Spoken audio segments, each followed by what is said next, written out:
tanti frutti. Uè, io, Leo e Max, i figli di mia amica americana Giulia, osin Alida, sta di Friul a Udin, sì. E chissà se mi insegneranno anche voi qualche nuove parole per inglese. Mandi! Mandi, amici!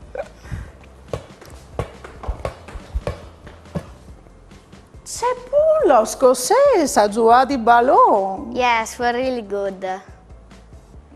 Plasare anche a me, si vuole come Waltris, tal fevela per inglese. Allora potresti fare un football quiz. Un football quiz?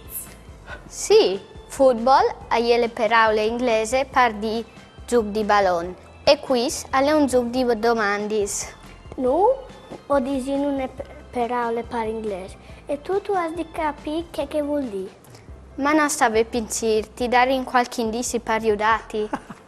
Sì, va bene, sono giù, sei pronta? Allora, le prime parole è ball, l'indizio è toronde, bianche e nere. Ah, questa è facile. Ball e bale?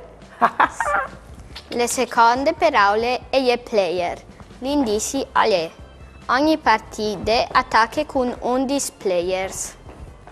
Ah, 11 players. Allora all'ultimo giocatore. Sì.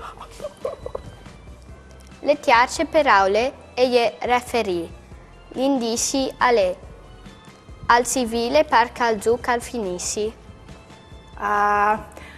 Forse dall'ultimo l'arbitri? Sì. Dopo?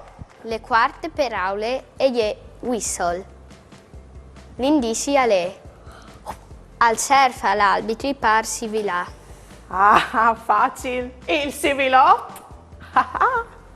Le quinte parole è goalkeeper, l'indizio è al difin le porte perché l'avversario non fa di gol.